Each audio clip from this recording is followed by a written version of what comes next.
Ladies and gentlemen, boys and girls, smarks and marks all over the world. The following podcast will be held under anything goes until the end of the show. So grab your red cups, keep that smoke up, join the smart side, and prepare yourselves for some laughs. Because your West Coast Smark Bros, King Mac MILLI, J Classic, and Foolish, and the rest of you smarks and marks all over the world are about to put on some podcast action. Leave the negativity at the door now, and remember to enjoy yourself. Because it's just jokes. Now let's make wrestling fun again. Oh, but before we do that, shout outs to all of y'all on the audio side, whether you be listening to your boys on Spotify, Anchor, Apple Podcasts, iHeartRadio, Amazon Music, or whatever other audio platform you be listening to your boys on. And shout outs to all of y'all on the East Coast. Shout outs to all of y'all down south. Shout outs to all of y'all up north. Shout outs to everybody in between the scene in the Midwest. And shout outs to everybody right here on the West with your boys. And shout outs to all of y'all in another country, because we know y'all listening and viewing y'all boys all over the world, because wrestling has more than just one funny podcast. Let's go.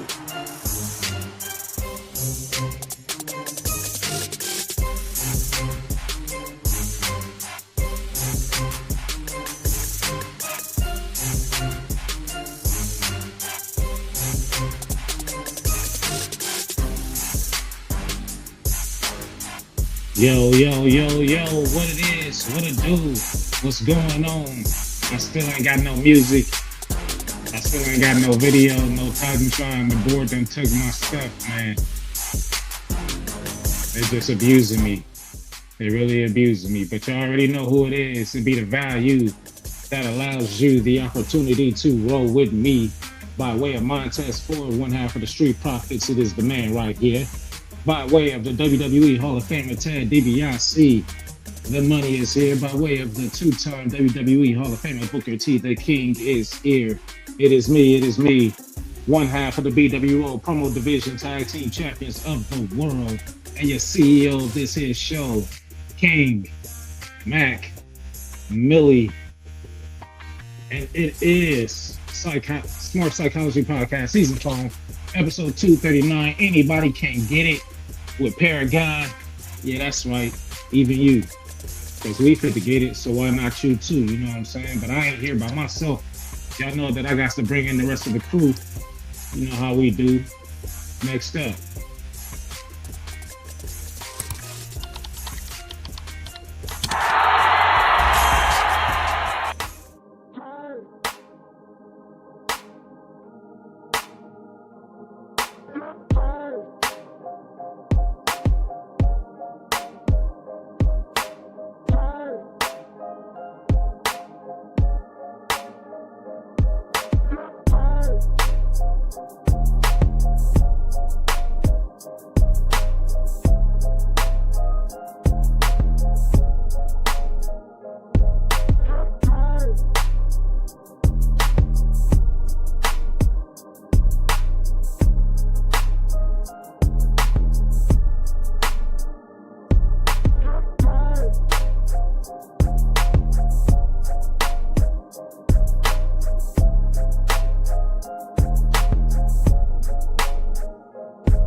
Usually this is where he would come in and say that it is the J to the K to the L to the A to the SSICK, intercontinentally known as J Classic. But I think the internet is doing things to him as it's been doing. So you know what I'm saying? We're just gonna slide to the next. You know what I'm saying? Because that's just how we gotta roll. You know what I'm saying? That's how we gotta do this. I think the champ is somewhere around here. You know.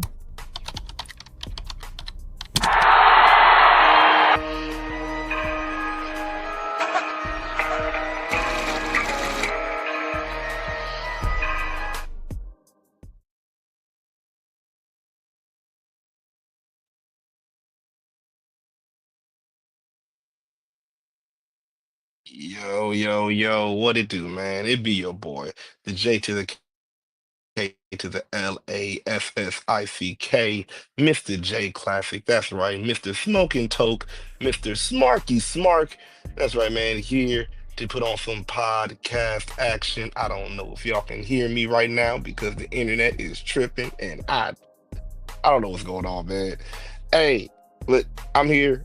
Curtain man, I if you can can hear hear me, you. put the curtain up so you can see me. I, I don't know. I can't No, see you, but I can yes, hear you. maybe so. Nothing, Can you not at can you all. hear can you Ah, hear this us? sucks. Yeah, we just you're here, but you're not here, but you're here. Can y'all see me? Can you hear me? I can't hear nothing. I don't know what's going on. This, Can't see you, everybody's but I on can hear Tubi for the you. Super Bowl. Yeah. Uh, yeah. I can't hear you. We're just gonna move on to the next This this person this while this, you this will figure be out it. what you got.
Yes, sir. Yes, sir. Y'all know the voice.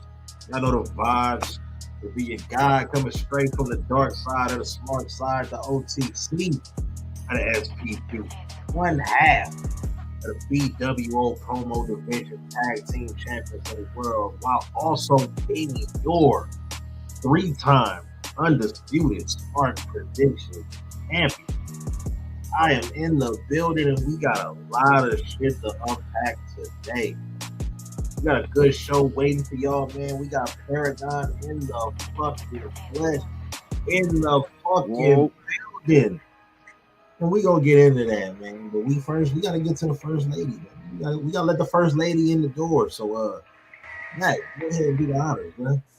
We gotta go ahead and let the first lady in the door. Well, Her in the door, man. might as well just let her go ahead and come on Let through me. the door. She gotta be here, right? You know what I'm saying? It's only right. I'm trying to get right with the board, even though they ain't right with me. You know what I'm saying? I bring them championships from other companies, and they still just treat me bad. But we gonna bring her on in. Hey, looking good, looking bad. Hey, first lady. Hi, Classic. Are we How good you now? doing? I can see I you. have no. I I can have see at this point until the game is over. I have no idea. I, everybody get off you. Tubi. Get off Tubi now. We got 50 seconds left until the Super Bowl is over, and it looks like we have new champions. Philadelphia Eagles Congratulations. are the Super Bowl Congratulations champions. to the Eagles. Let's Congratulations to go. the Congratulations Eagles. to the Let's Eagles. go. It was not the Bears, Fly, unfortunately. It Eagles. was not the Bears. It's only right that the Philly team is that put about us out of the playoffs went ahead and went on and won the Super Bowl. So you know what I'm the saying? Muppet is In the Super crying. Bowl, The that was Muppet a is crying. fucking beating. It Yeah. was. They just got the 22. Kansas just got the 22. So That I'll was take Braun it. Strowman versus Tozawa. I'll take it. That was a beating. That was a beating. no But yeah, 3P man. for you. No 3P for you. No 3P. Yeah, man. I'm Get gonna go out of ahead and I'm here. gonna throw this joint on right here, real quick. You know what I'm saying? Yeah, cause you know what I'm saying. I just like the vibe of it. You feel me?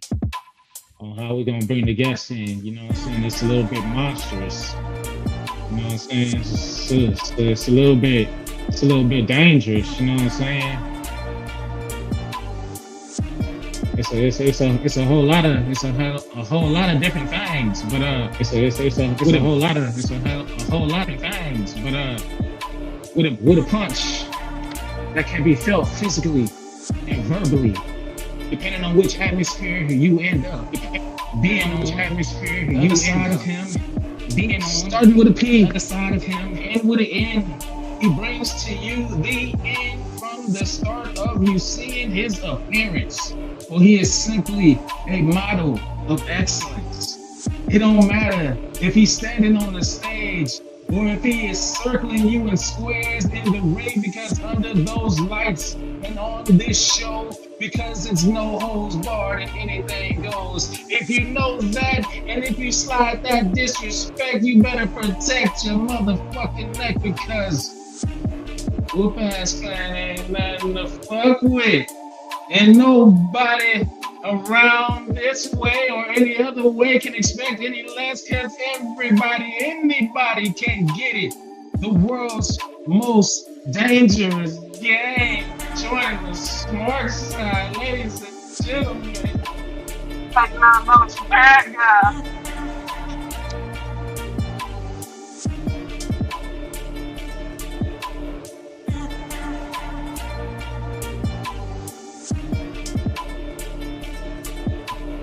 Go ahead and slide this out. Sir. Yeah. Did y'all hear me? That shit was floating. Not even. Okay. I was just making sure I ain't got no issues over here on this end. Y'all heard me. Paragon, let me go ahead and give you the flow right here. Yeah. Nope. Yep. Boom. There we go. Paragon. That shit was floating, by the way. That beat that you put on, that shit was floating. Yeah. You go ahead. By yours truly. You got that. You know what I'm saying? All right, well, we thank the champ over there. We're gonna have to link up then. Because I can always use some beats. Oh my God, we are a bunch of talented smarks over here on the West Side. Talented smarks over here. Just like yourself, we also do a plenty of things. You know what I'm saying? So it's gonna be a real good conversation. It's gonna be a real good episode. You know what I'm saying? How you feeling in that fur coat right there, though, my man?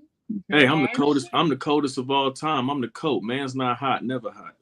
It's not hot, never hot. But you gonna always bring that heat, yeah.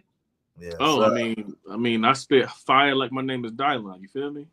Oh, 5 times over. I feel it and I love it. Nylon. Know what I'm saying? I love it. Say, man, I don't know. Can we make an agreement right here to be on the same side, to be on the same team, just me and you? Because I feel like the rest of my team at some point is gonna cross sides on me, and they're not gonna want to support me how I need their support. Can I have? I mean, you the Cleveland cutthroat. Can I have your support? I'm gonna tell you like this. All right.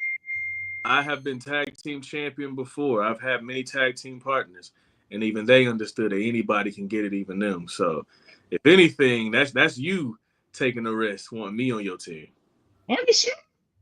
It might be equal risk, but I'm just trying to see who's willing to be a soldier at the end of the day. You know what I'm saying? Every king needs a soldier. If you're taking that risk, Raven the Hunter and Hannibal Lecter have a love child and it comes out this pretty, this beautiful, and this deadly. I don't think you want me on your side. I'm doing that right now.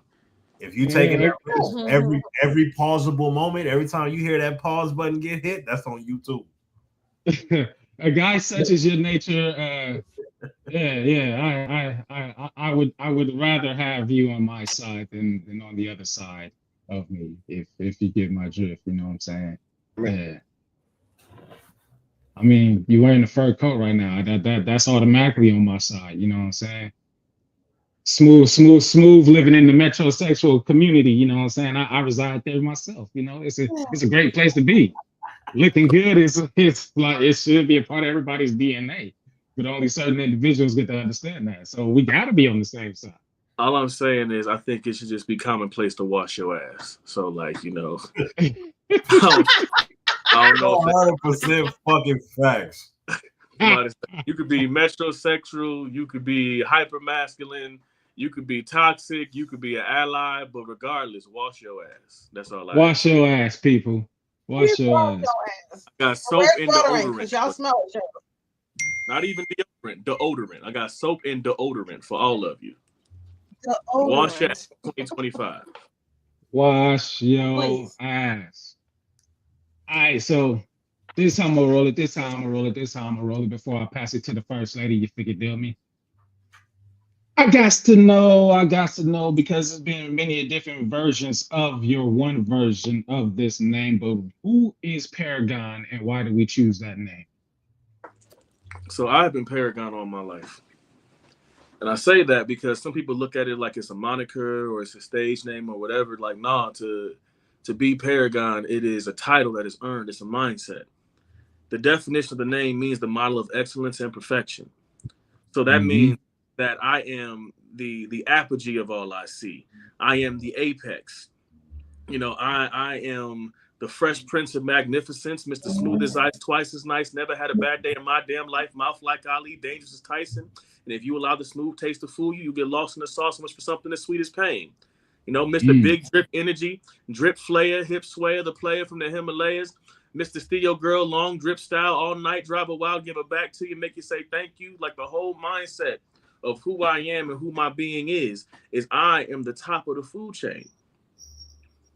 And unless you prove me otherwise, then what you say pays me no never mind. Lions don't lose sleep over the concerns of sheep. You feel me? Not at all. Not at all. I just digested everything you said, and what I really fucking got from that was Paragon of Pimp. Okay. Did you see me with the strong hand? I had to put the ring on and everything. You know what I'm saying? Hey, I ain't a player. I just crush a lot. That's all I'm gonna say about that. Yeah. Well, I'm gonna go ahead and I'm gonna pass it to the crusher of the crew. You know what I'm saying? Smiley, what it do? Okay.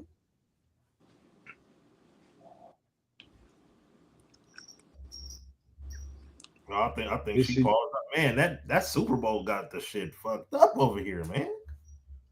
Man, When I got say you, Smiley. What happened?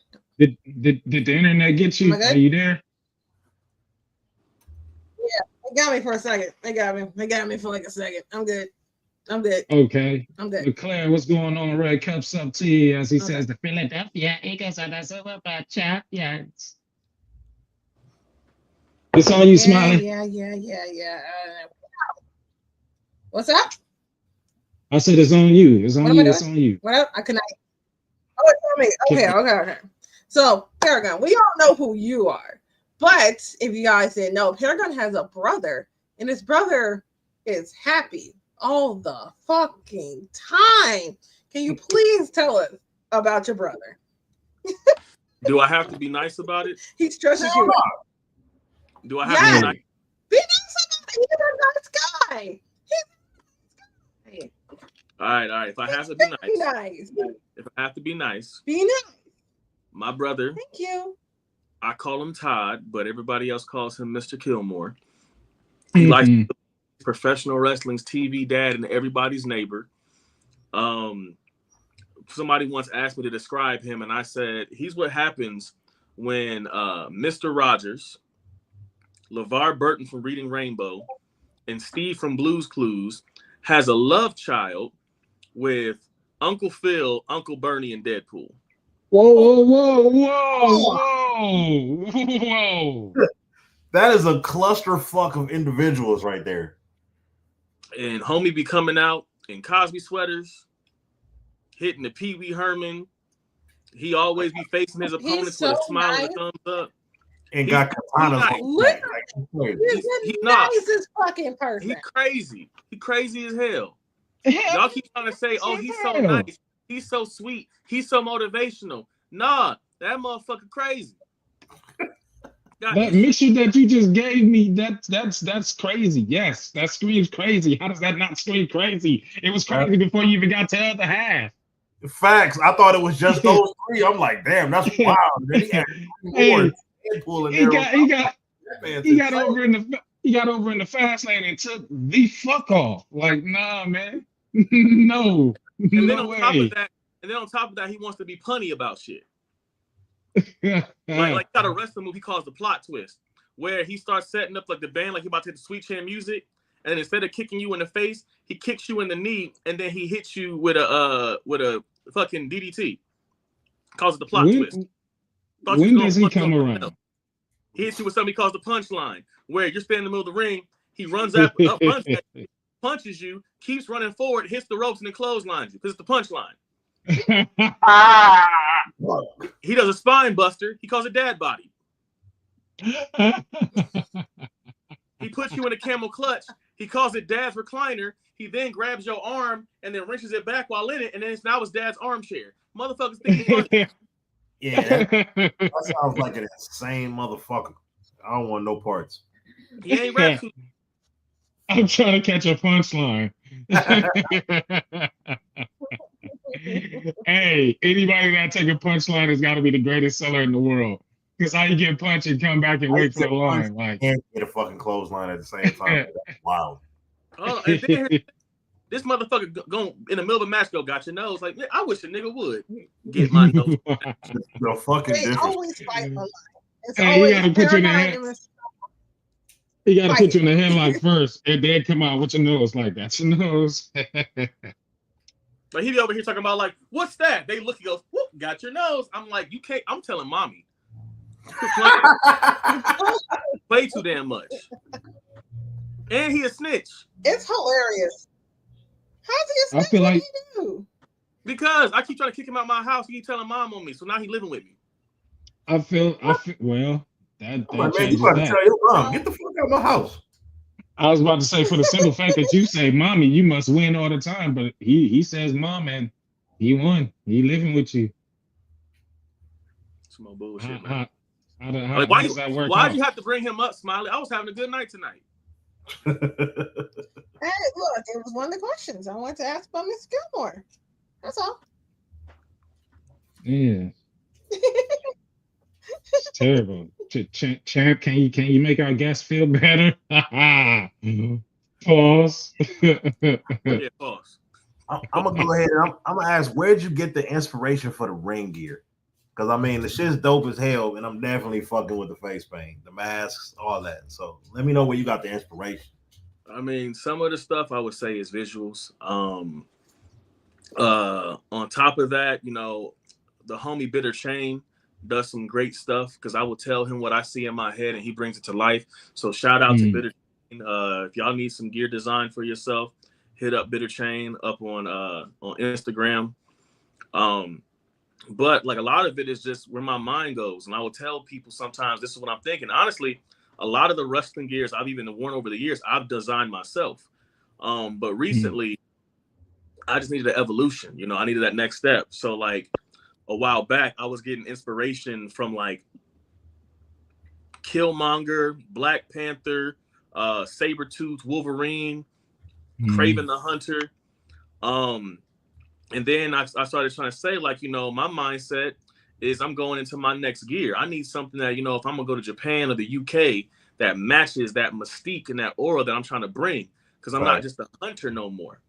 Now I'm the hunted because now I'm the one wearing the crown. You feel me? So I got to look like I deserve to wear the crown. And I mean, that just keeps progressing in my look. Like, I got some new stuff that I plan on debuting at Black Wrestlers Matter. I got some new gear that I'm going to pull out. And that's my next evolution. You know, and for me, it's a matter of in this game, too many people get stagnant and they get too caught up in a singular look. For me, I'm about branding. So as long as I got that purple, black, and gold, it don't matter how I wear it. I'm wearing that shit. I put it on. You feel me? Yeah. As you should. But with that being said, it's all about branding. So as long as I put my brand out there, my logos on there, it don't matter how I mix it up and how I change it. You know, I just make it work. But I will say, though, that, you know, I call my brother crazy. Sometimes my mind goes into that realm as well, and that's also where I get some of the inspiration from too, like the face paint. Like literally, I saw that face paint in my dream one day. Like literally, I'll have this dream where I was looking in the mirror at myself, and I was seeing all the worst of me, all the bad of me, all the evil of me, everything about me that I don't like, that I want to rip out of me because I feel like it's too dark. You feel me?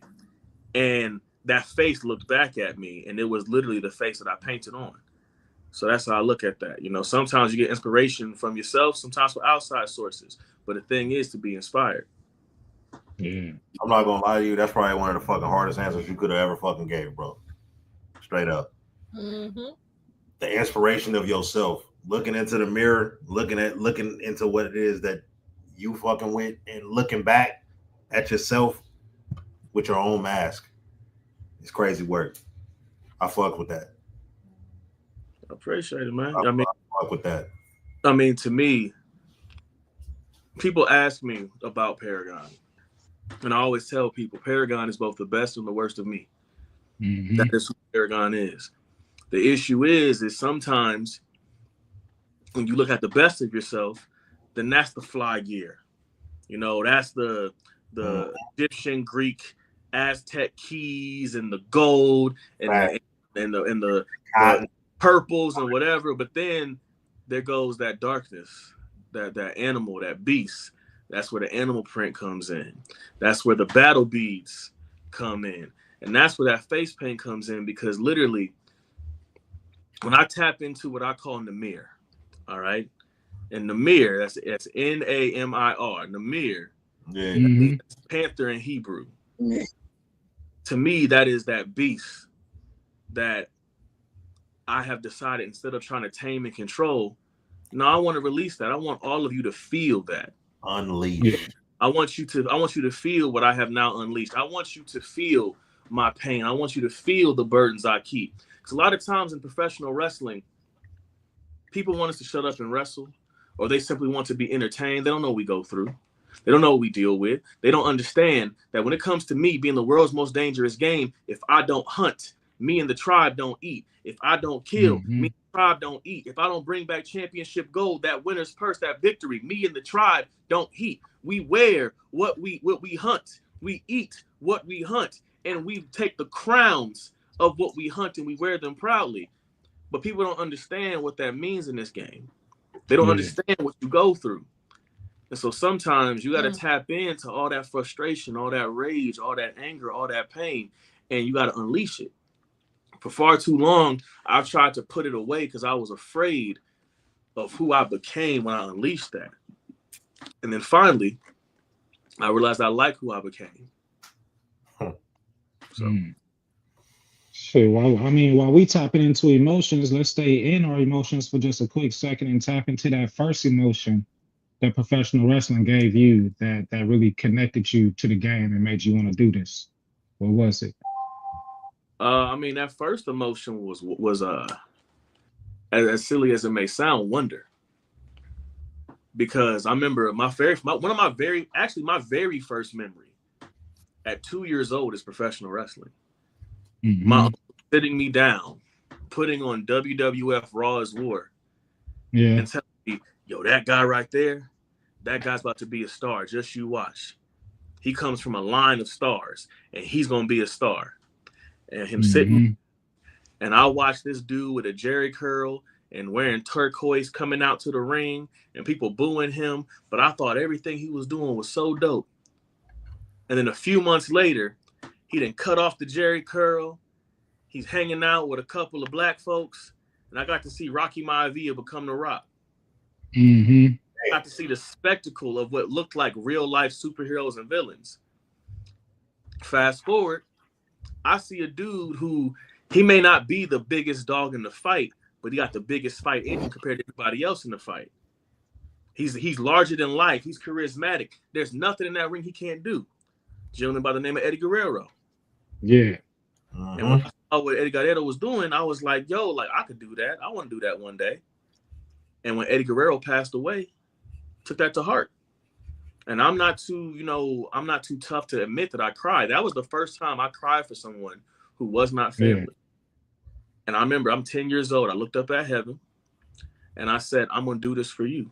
So Paragon, my whole career, whether I was the walking apocalypse, whether I was, you know, the world's most dangerous game, the Vainglorious and Notorious, the World Star, the Cleveland Cutthroat, the Certified Problem, everything that is Paragon is a tribute to my hero, Eddie Guerrero.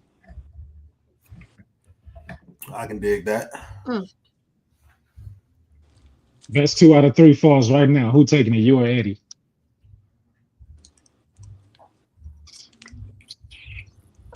I mean, hopefully Eddie's alive in this scenario. Yeah. Eddie's alive. But if we're taking Eddie in his prime versus me right now, the reason I'm putting my money on me is because Eddie in his prime wasn't Eddie when he feuded with Rey Mysterio. Mm-hmm. So he wasn't tapping into that darkness yet. I live in that darkness. I was born in that darkness. I was raised in that darkness. I try to put that darkness away, and now I embrace it. I would like to say right now I'm in my prime. So if right now I'm in my prime, I'm willing to go places that Eddie won't. And I'm willing to do things that Eddie probably wouldn't do. Not that he wouldn't think to do, but he just wouldn't go that far yet.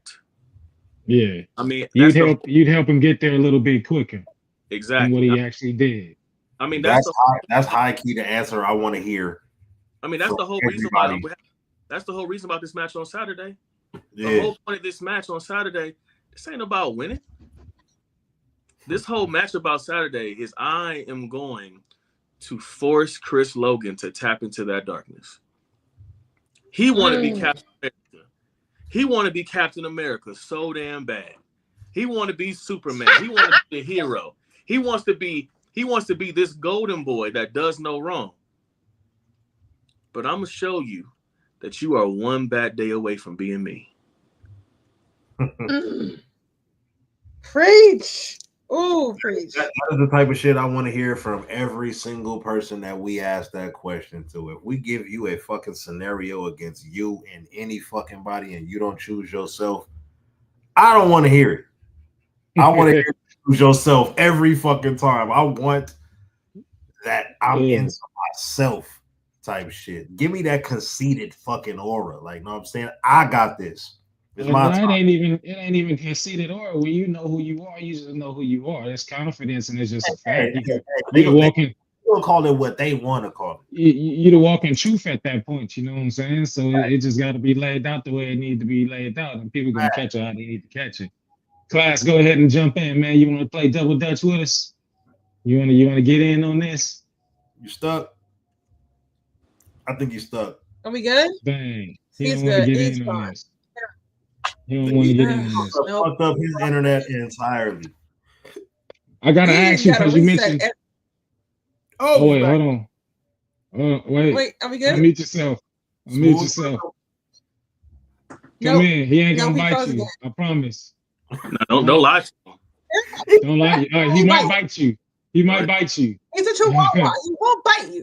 I'm about to literally say, I told you, I'm Craven the Hunter and Hannibal Lecter's love child. I bite. And he bites. I'm you alive. I'm about to say, I will take this axe and give you a close shave. I ain't playing.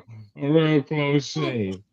You mentioned a whole lot of things, but I gotta ask you something, man. Drip Hub? Drip Hub? Hey, you know what? You know what, man? The pandemic was a different time. I gotta go. People had to make some money. Yeah, you stay right here. You stay right here, Drip Hub. People had to make go. You know, and let's just say I got a black belt in Kung Fu and I love to cat fight. So I had to do what I had to do. Oh, you know what? Yes. Yes.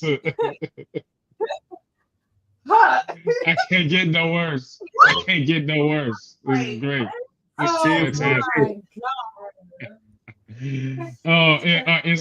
some of that merch still live or oh no, it's still up. Oh, the drip is still dripping. We still dripping. Oh, I'm about to say dripping since been dripping. Hey, just because I'm the Cleveland Cutthroat in the world's most dangerous game, I am still Drip Flair. I am still Petty Guerrero, and trust and believe ain't nothing gonna stop this pimping. So yeah, trust and believe. You can still get that merchandise on Brainbuster Tees Drip Hub. Yes, sir. Yes, sir. Join the Drip Hub. I might need to check out the merchandise. Join the Drip Hub. I can with you. Hey, Drip Flair. I can with you. Drip Flair. Oh, yeah. Do we have them? No way, hold on. Let me drip on the class while he here. Maybe he can get his shit in since Whoa, drip on now. Pause. Why you dripping up? Pause. Shut up. Drip on me, sir. Wait, hold up. Your internet fucked up. And it's like you said drip on me, sir. This internet is so fucked up. Pause. He got his right hand to God, man. He said it. Stop at this point, please. No more. Know when to fucking stop. Oh, he's gone. He's gone. Yeah, while we waiting on Classic, man, I guess I'll throw it out there because I ain't gonna lie to you. One of these belts is heavy as shit. So, I'm saying I want these motherfuckers off my shoulders. So, I'm going to go ahead and ask this question real quick. As a double champ across 2 different shows, including this very show that we are on right now, for me, the first time that I earned this championship, it became an addiction to the point where I had to have it at all times. If I ever lost it, I needed it back in fucking immediate fashion. So, what I want to know is, how did it feel to capture multiple titles throughout your career, man? How did that feel for you? Honestly, the one of the craziest parts of my life, I'd probably say, I want to say it was like 2023. And at one point in time, I was holding 6 championships. That's what the fuck I'm talking about. In 3 different time zones, in two different coasts, multiple states. Like literally, at one point in time, I was holding a championship in Maryland, so that's East Coast. I was holding championships in the Midwest, and then I was holding a championship in the state of Washington on the West Coast. So to me, it made me feel like I was a conqueror, like I was a world beater, like I was everything I said I was. That I was the world's most dangerous game, that I am the Paragon. Because who gonna tell me never mind? When literally you're standing across the ring from somebody whose luggage is so heavy that I have to pay extra every time I go through TSA. That's the fucking answer I wanted to hear because I feel every single time. And I only got 2 belts. You know what I'm saying? 6 belts is insane. I mean, that's some insane shit. I can't wait till I catch up, bro. Trust me, it's gonna happen though. It's gonna happen. I will say this though, I did appreciate as I progressed in my championship pursuit of being able to be in places where the quality mattered more than the quantity. Because there was a point in time where I held, and mind you, I was impressed with the 6, but there was one point in time I was holding 8 championships at the same time, but those 8 championships didn't equate to the most recent championship that was stolen from me, which is the Emerge Heavyweight Championship, the Emerge World Heavyweight Championship. And the reason why it's a world title is because I'm the first person to defend that championship out of state, out of companies, and out the country. So to me, I held 8 championships at one point in time, and not one of them held the same weight as that one. As that Emerge, because that Emerge do hold some fucking weight, man. I watched a couple of it does. Yeah, that motherfucker. That was your baby, and he was emerging all over the place. You know what I'm saying? Doing the damn thing. I mean, the thing that sucks though is actually y'all didn't get to see. Like, I got a match with Jason Hotch, TNA's Jason Hotch, defending that champion. I had a match with O'Shea Edwards, and now mind you, O'Shea a big boy. O'Shea a big boy. But when I tell you I border tossed his ass like my name was Hernandez and his name was AJ Styles, I showed these people I was a body guy. You feel me? So like, there's so much that when it comes to that Emerge Championship, like that was my baby. It is my baby, and I'm gonna get my crown back. That's one of the reasons why I've been telling people recently, don't call me the world's most dangerous game. And when they're like, why not? Don't call me leader of the tribe. Why not? Because I let the tribe down when I allowed someone to take that title from me. Yeah, they cheated. Yeah, they pulled out every single stop in the book. Yeah, I have not lost a single match in Emerge Wrestling where the numbers game wasn't against me. But that doesn't change that at the end of the day, I promised the tribe that I was not going to lose that crown to the likes of the person I lost it to. And I did. And then I told the tribe that I was going to get it back last night. Well, once again, people love to take the short roads because they know that long road, that high road, they can't hang with me. Many people want to chase the dream, but they lack the cardio. But I'm going to keep up and I'm going to keep up and I'm going to watch y'all fall behind. So I'm going to get that championship back. And I'm going to make it a world title all over again. Because right now, it just feels a little local when it's not around my waist. Yeah, that's your baby. You got to go ahead and get that back. I'll go ahead and snatch that back up. Class, can we hot tag to you real quick? No, Wi-Fi. I'm trying to see. We good? And hey. Classic, that's the question. Just go ahead and ask. Are we good? All right, cool. Hey, so quick question. Who's better at comedy? Huh? And he's dead. That was fast. You said who's better at comedy? No. Damn. Class, you still there? Yep. All right, everybody be quiet. Type it in the chat. He's typing in the chat. I'm like, man, I'm gonna fuck around and run through all my questions because class ain't here to ask none. Type it in the chat, class. Nope. Just type it. Just type it. You did. Oh wait, he's moving now. He's moving now. Wait a minute. I don't know. Barely. Hey, here's another reason why we need to be on the same team. I'm gonna say one word, and it should bring a smile to your face, like it's about to bring them on. Are you ready? What's up? Eggnog. All right. So look. Come on. You realize how hard it is to find motherfuckers that like eggnog. I would get so goddamn pissed. I love it so much that when I transitioned over to vegan life, I still had to find me a vegan eggnog that I like. Because eggnog is delicious, Paragon. It's delicious. I'm not an eggnog person in the sense where I'm just gonna be like, hey, let me go pour a cup of fucking eggnog. But you could best believe I'm gonna pour some eggnog and it's gonna be some yak in that bitch though for sure. All right, so if y'all take y'all way for sure, take y'all way to Central Ohio during the holidays, there is this ice cream spot that is pretty big in Central Ohio, and they actually also are sending out their ice creams to grocery stores and stuff. But they have this flavor called boozy eggnog. And so it is eggnog with local distilled rum. I know it's fire.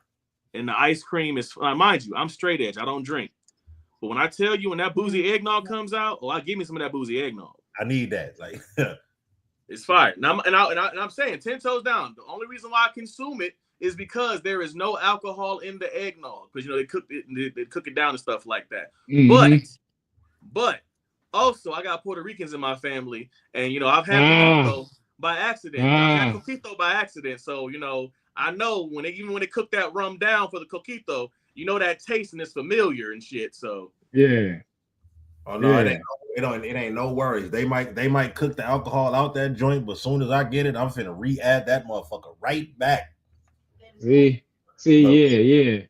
Class ain't here to lead the pause charge, and my guy is becoming my guy with each and everything that comes out of my mouth to his ears. You know what I'm saying? So we connected. We were.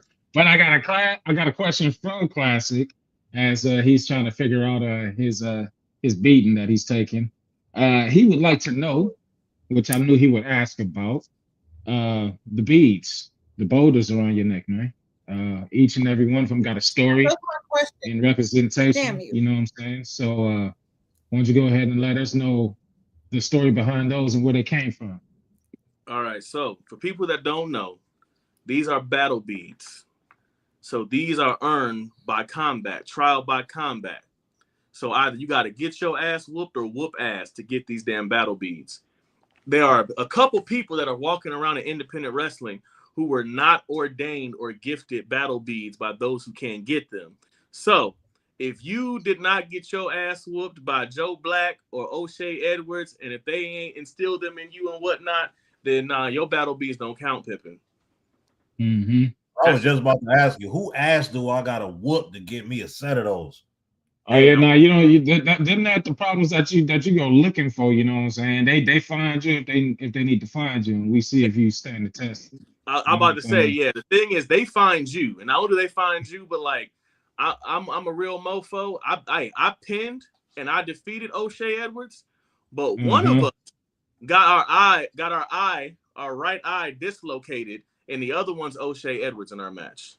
Damn. Mm-hmm. And the other one is O'Shea Edwards. I was just about to ask you because O'Shea is a homie of the pod too. You know what I'm saying? Yeah.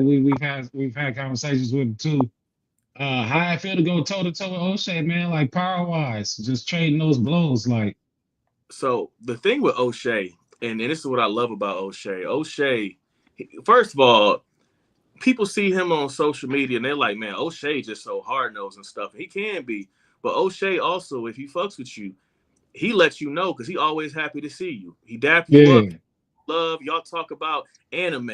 Y'all can talk about fucking, like I told him, like, yo, when you come back to Ohio, we getting some ramen. You feel me? Like, because we got a whole bunch of ramen bars out here. So like, there's a lot of love with him. But the thing is I have found that you both hurt and hit the people you love the most. And me and O'Shea, you know, we traveled together. He's helped me out in many different ways. And we got in that ring.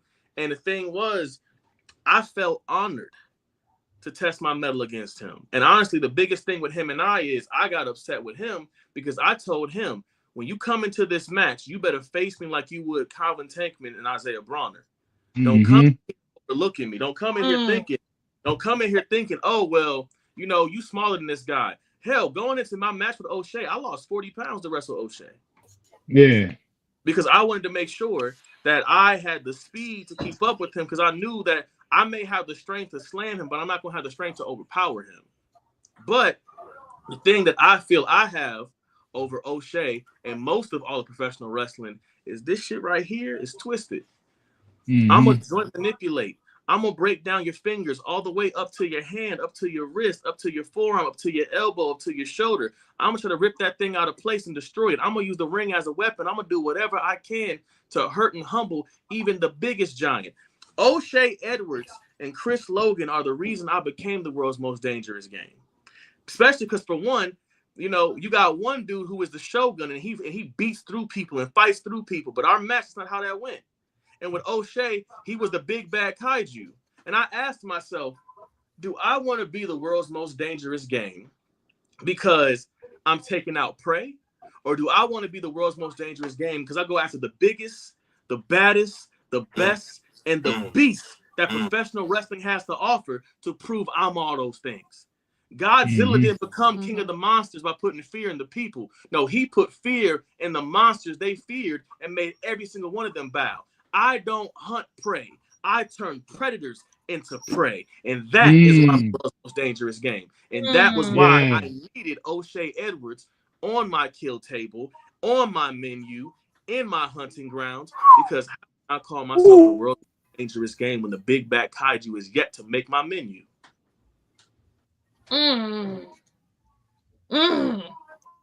He's got all the right answers. Paragon, ladies and gentlemen. Paragon. That's how he got them bees classes. He put the homie down. You know what I'm saying? He put the homie down and put him down proper. Jesus shit. This is some shit I could imagine seeing as a backstage promo on SmackDown or some shit like that. Like, I see it. Yeah. I mean, they already sounded like the Midwest Carmelo Hayes, so. Hey. Let's fucking go. Midwest Mellow. Crazy. Because I sure did hear that, and I'm like, who the fuck is he calling that? You. Yeah, they've been calling me Midwest Mellow. Smiley, what you call him? Midwest. Huh? What would you call him? What'd you call him? I've always called him Paragon. I have not called him anything. His name was Paragon. Yeah, that was a hypothetical question. I asked you, what would you call him? Paragon. Nothing. Oh, come on. Pull it out of her cutthroat. No. Pull it out of her cutthroat. She wants to be bad so bad, but she just won't allow herself to be. Join the team. Paragon Let is loose. really one of my closest friends. I can't. No, I can't. I can't. That's my homie. No. What do you got for him? What do you got for him? What? What do you got for him? It's on you. Okay, so we all know that you Paragon, but outside of this big badass, you are a funny ass comedian, a funny ass stand-up comedian. If they have not seen your social media, how did you get into comedy? Okay, so I'm gonna be honest with y'all. I got into comedy out of spite. I do so much shit out of spite. It's not even funny. That's the low-key, my wrestling career is out of spite. So I was doing sketch comedy when I was in college, and I kind of went away from it. And then I have a homie by the name of Hypocrisy Jones, Jordan Bell, out of Indiana. We real cool, we real tight. Shit, I was at his fucking wedding. That's the homie right there. And he does stand-up comedy in Indiana, and I was helping him with some of his jokes, whether it was writing them, fine-tuning them, or whatever. And then I would pitch him jokes. And he was getting irritated with me. And I'm like, why are you mad at me? And he says, because you need to go on stage. And I'm like, I'm not funny. I'm just humorous. I'm hanging with the fellas funny. You know, we at the family reunion funny. I'm not going on stage funny. Yeah. And I got tired of him trying to get me to go on stage. So I went on Facebook. I looked up open mics in the area. I found an open mic. And I'm like, you know what? I'm going to go upstage. I'm going to go do this thing. And when I'm not funny, then I can say I did it and people leave me alone. Now, mind you, even one of my college friends who does stand-up comedy, they also were like, yo, give it a shot, give it a shot. You might love it. I go up on stage and I performed, and they actually let me perform twice because my homie showed up late. So I got to perform a whole nother set. And they were like, yo, like, where did this dude come from? They're like, yo, like, you already have 10 minutes worth of material. They were like, are you new to the area? And I was like, no, this is my first time ever doing stand-up. They said, wait, this is your first time doing stand-up. You already have 10 minutes prepared and you're already this funny. And this is your first time doing it. One dude even walked up to me and said, I just want to be able to say that I met you when, I remember when. And he took a picture with me. This was another comedian. He took a picture with me because he said, I want to be able to say I was there for your very first stand-up. And I was thinking they was gassing me up and stuff, and I didn't know where this was coming from. Until a month later, I did my very first stand-up comedy competition going up against veterans and came in second place. And then the following month, I did another stand-up comedy competition going up against not only veterans, but even heavier hitters, and once again got second place. And so I'm like, man, I'm standing in a room, you know, with this time it was 17 people. This time it was 20 people. And yet I keep being top 2. I must be doing something right. And in Ohio, the biggest comedy clubs we have are called the Funny Bone. And so to be able to say that not only have I performed at the Funny Bone a couple of times, but at the end of this month, February 26th, I will be performing at the Funny Bone on the main stage and getting paid to do so.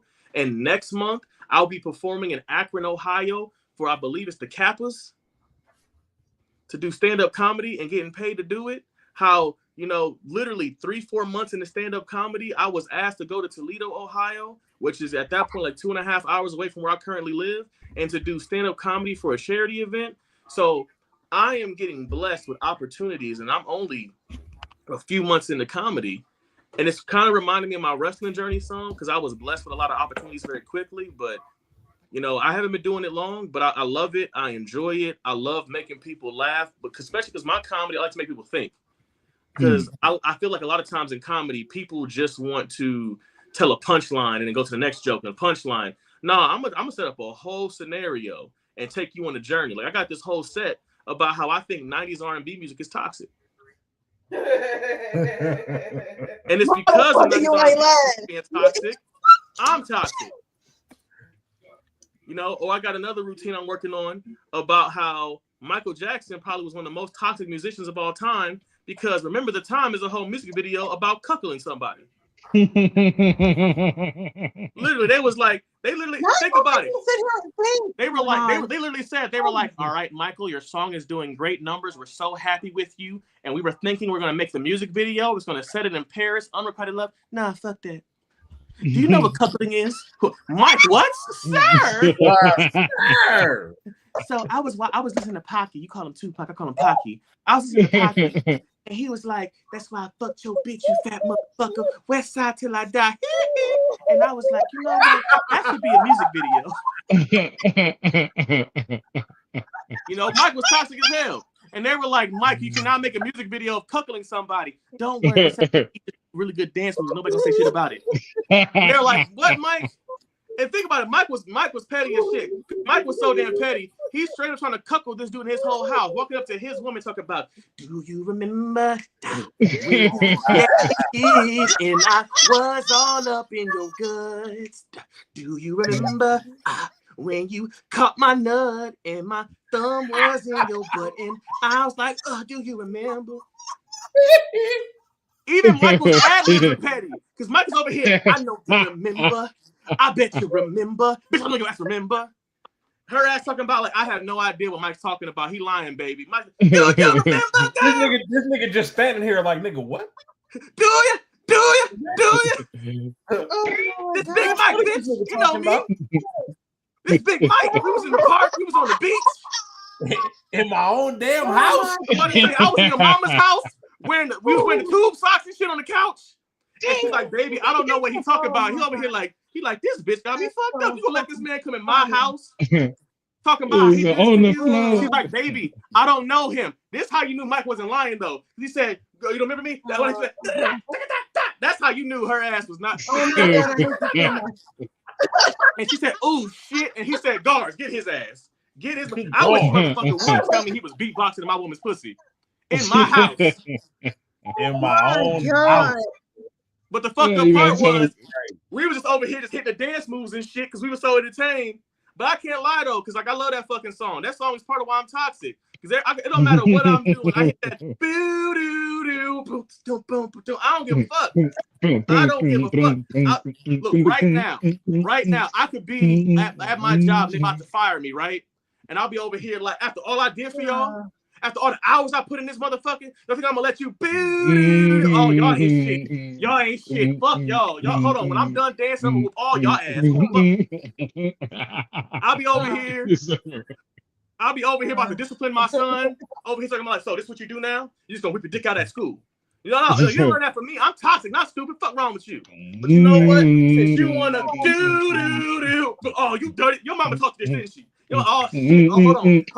I bet you remember. I know you remember. Like I could be at my grandma's funeral. I'm a pallbearer. Oh my God! I can't believe Grandma gone. Take me, Jesus.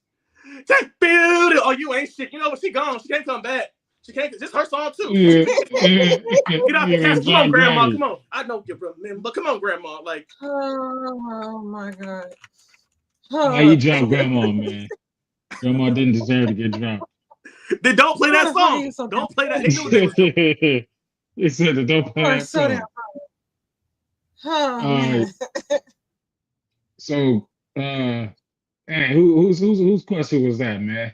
I got another one from that was Smiley's, but I'll piggyback on it real quick. Yeah, go ahead. I was gonna ask for some insight into the comedy, but I think he gave us all the insight we can fucking handle. Man, so I'll ask the second part of that. What do you prefer more, the jokes from the comedy or the action from the pro wrestling? I'm gonna be honest with you. I can't pick right now, and the only reason why I say that is because comedy is too new versus me having 7 years of pro wrestling. Like I started my pro wrestling journey December 16th of 2013. I literally left college and went straight to wrestling school and straight into wrestling. So this is literally all I've known since 2013. Whereas 2017, my bad, 2017. But this is all I've known since 2017. Whereas comedy, I've only been doing this since late July, early August. So I haven't had the same amount of time to put in.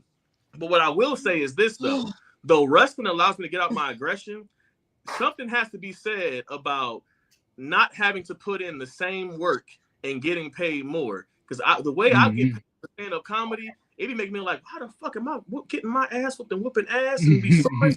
I wrestled yesterday, like Ace Austin from TNA, Ashton Adonis, and JD Mariani. I had to wrestle at Emerge last night. I am sore as a motherfucker. I go on stage for 5 to 35 minutes. I ain't that damn sore doing stand-up comedy, you know? And sometimes I'm just driving down the street. Me driving 15 minutes versus 3 hours, and I'm like, and I gotta drive back home sore as shit. No, fuck you. Fuck you. What am I doing? What am I doing? Right? It's like I'm about to bust the rug before he even thought about the cock. I'm just about to go ahead and take care of this. Yeah, go ahead and slide on over on this end. You don't have to give the answer to that because I mean, like you said, you're not ready to give it yet. So I mean, you take your time, you get your funny on, get your ass whooping on. Know what I'm saying? Maybe we'll revisit this some point. I will say this. I was told recently that I have to choose, and that was annoying to me because the thing is, people believe that you cannot do multiple things and be great at them. You can only be good at them. That's literally where the term, jack of all trades, master of none comes from. Because you can be good at many things, but can you be great at many things? And I mean, look at it. LeBron James is a great basketball player. He ain't a good GM or coach. Yeah. Michael Jordan was a great basketball player, but he is ass at golf and he's ass at being, an owner of a basketball organization. And he ass at baseball. And he ass at baseball. You was ass at that. And I know that there are exceptions to the rule. And I would love to believe I'm an exception because, I mean, hell, I see people like Childish Gambino. I see people like Jamie Foxx. I see people that are literally saying, I can go out here and do these multiple things, and who are you to tell me I can't do it? But I will say, though, some of these people also have the money and the time to dedicate to being great at these things. Fact. So, when you are trying to be a professional wrestler and then also doing stand-up comedy and then also doing music, and then right now, I just started my master's program last week. Shit. So it's like you got that going. That one for sure. And there's so many layers. I appreciate you. But it's like when you have so many things going on, people after a while are like, you have to choose because something does always suffer. Nope. And an example I give of that is, let's go back to Jamie Foxx, right? When Jamie Foxx's stand-up comedy was going great, his acting career was on a certain level where he didn't want it to be, and his music career was non-existent. When his acting career took off, he had to pretty much calm down his stand-up comedy, and then his music was on the brink of like getting some stuff, but it wasn't there yet. Then when his music career was starting to really get some traction, his movies weren't hitting the same, and his stand-up comedy was completely done. Yeah, it was over at that. Exactly. He just now came back to do a special.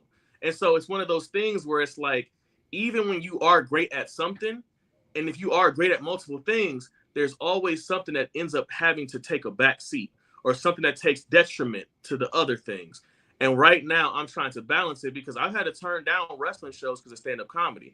I've had to turn down stand-up comedy for wrestling shows, so it's like after a while it does conflict with the other one.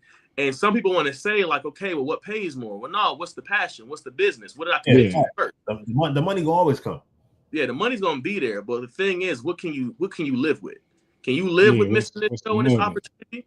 Can you live with missing like my homie told me recently that he had the opportunity to open up for Ali Sadiq, who to me is the funniest comedians in the game right now. He's hilarious, and he's a cool dude too, super cool.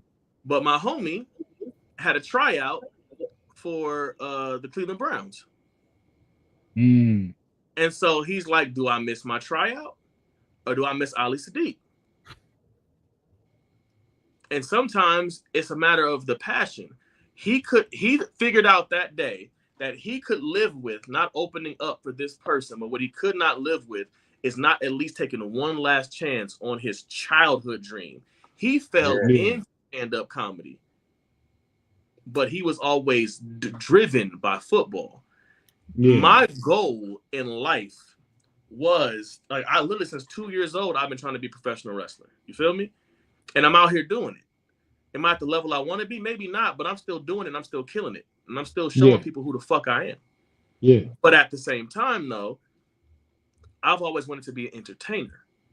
Mm-hmm. I mean, hell, I was hired by Disney Channel twice. I have been acting since I was 3 years old. My first words were "For the Love of You" by the Isley Brothers. So entertainment runs through me. You feel me? Oh yeah, Paragon sings. Bro said, Paragon "What no mama." Yeah, my first words weren't "dad or mama." My first words were "drifting on a memory. Ain't no place I'd rather be than with you, loving you. Well. Those are my first words. Mm-hmm. Yes! Come on, Paragon. Let's go. So, calm down, Smiley. See? I'm fine.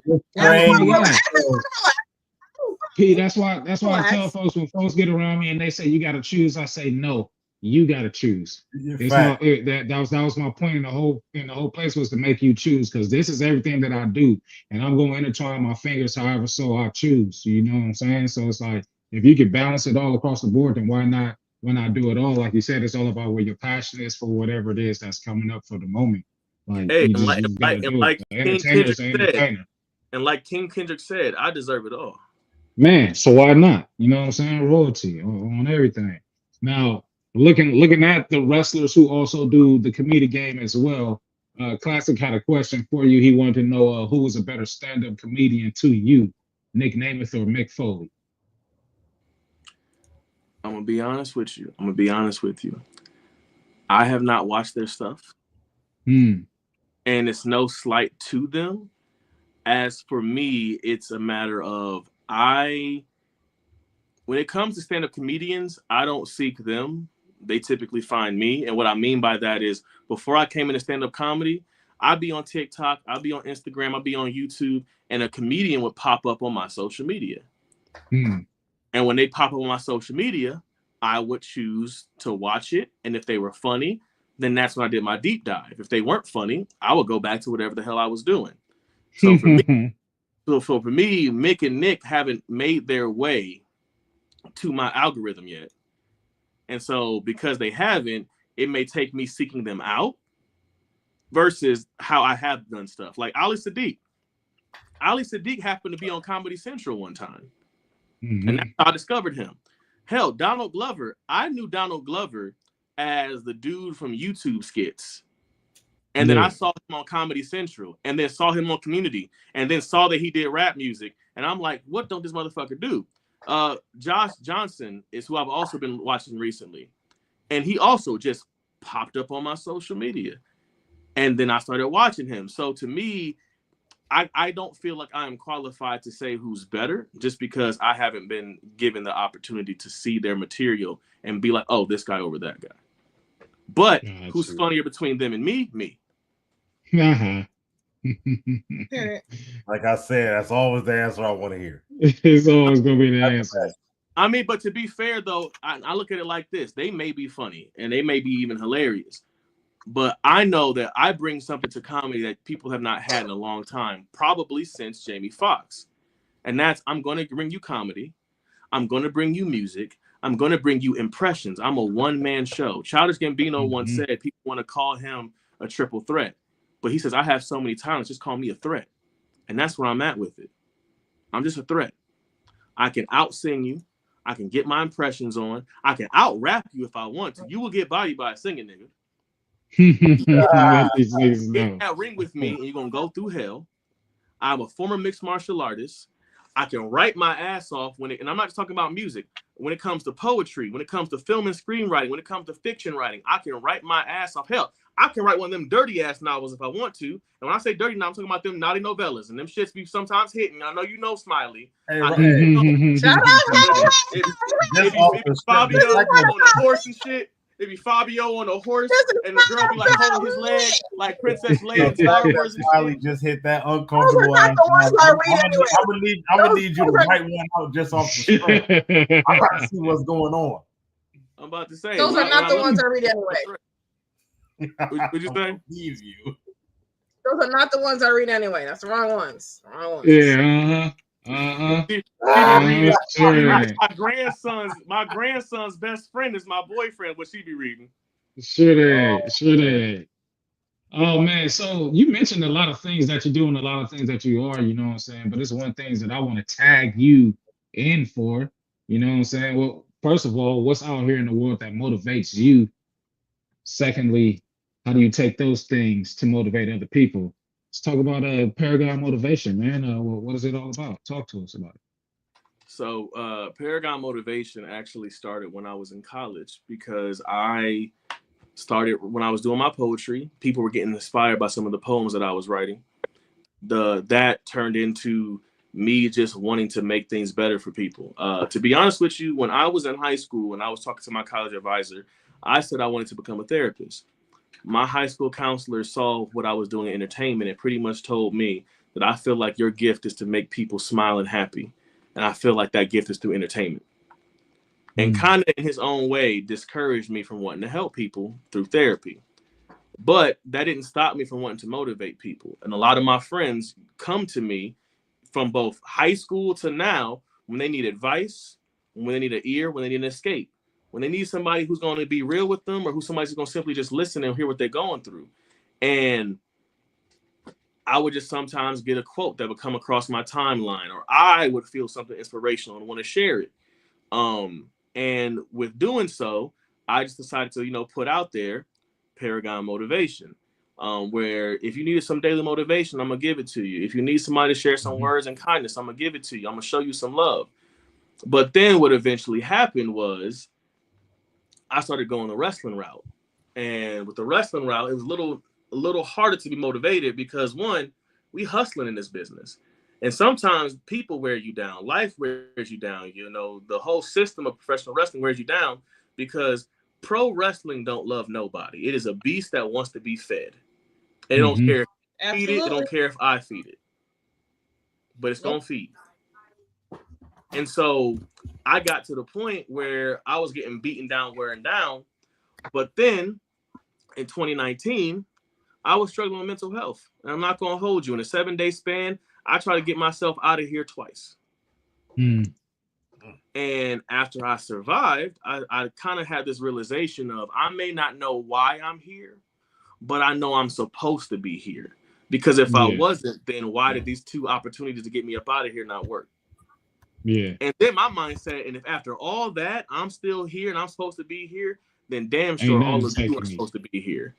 All of y'all are supposed to be here. And if all of y'all are supposed to be here, then I'm gonna do something. And the thing is, we sometimes when we're fighting with stuff in life, we are facing a handicap match of anxiety, depression, stress, PTSD, trauma, bills, responsibilities, adulting. There's so much stuff that we go through. But nobody ever said you had to be alone in that handicap match. If somebody actually gives a damn about you, if somebody actually has your back, if somebody actually wants to see you win, if somebody would rather hear you complain than hear you're not here anymore. And so that's when I started the Tag Me In campaign, where, hashtag tag me in, hashtag TMI, especially because a lot of times people treated mental health like it was TMI, like it was too much information. No, give me all the information. I want to know why you're still here. I want to help you still be here. But to once again be transparent. While I was trying to promote motivation, while I was trying to help people, help build people up, I was using the proceeds for Tag Me In as a way to try to donate to mental health funds. And the ultimate goal was to make Tag Me In so big that I would be able to turn it into a nonprofit that would allow professional wrestlers at least 3 free therapy sessions.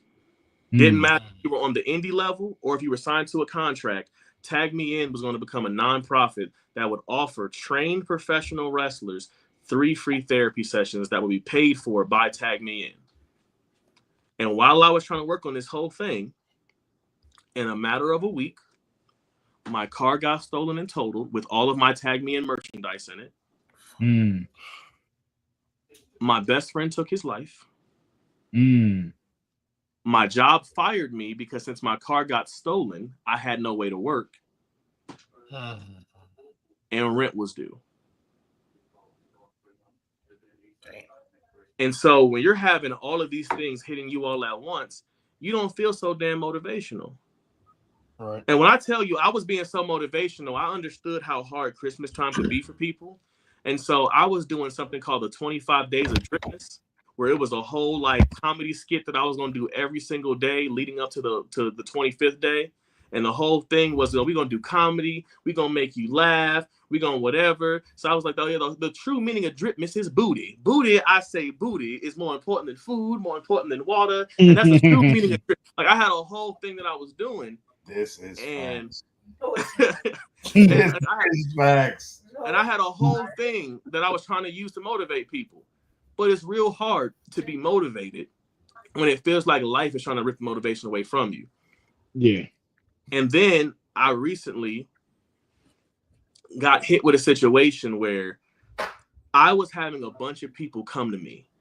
And on one end, I was seeing the way that I was being able to help these people without actually having the formal training of a therapist and a counselor. But then on the other side of it, I was realizing how many people were coming to me for free for fucking therapy. And so I was like, you know what? It's about time I say fuck what people told me I couldn't do. Fuck what my college counselor told me in high school. And fuck sometimes myself, because sometimes we are our own biggest op. Yeah. And I had a situation where I had to tell myself, yo, like, you said you want to help people. You have helped people in wrestling, because of wrestling, outside of wrestling. You've helped people with your entertainment and outside of your entertainment.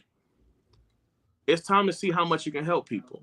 And so Paragon Motivation and Tag Me In turned into me going into this master's program to be a clinical mental health counselor. And I plan on, you know, the more that I learn of putting back up Tag Me In, putting back up, you know, TMI. And I know right now that Paragon Motivation is kind of a little dry because it hasn't seen no love in a couple years, but trust and believe, like, we're getting back into it, because I am noticing, especially right now in the current demographic of what we're going on in the world, some people need some motivation and someone who shows them that they care. And honestly, that's a big part of my brother, Mr. Kilmore, too. Like, I actually have my brother on my Paragon Motivation stuff, because as much as I can't stand my brother, he is constantly trying to motivate people and push people to be more and to be better, to have the hard conversations and to reach out to one another when things are hard. I mean, his whole mentality is facing everything with thumbs up and a smile. Because at the end of the day, you know, if you can smile in the face of your enemies, of your ops, of your adversity, then if they can't take your smile away, then they can't take nothing from you. Nothing that you don't get. And that's a big part of him. That's a big part of Tag Me In. And that's a big part of Paragon Motivation. And what motivates that is truly trying to be the difference I seek in the world.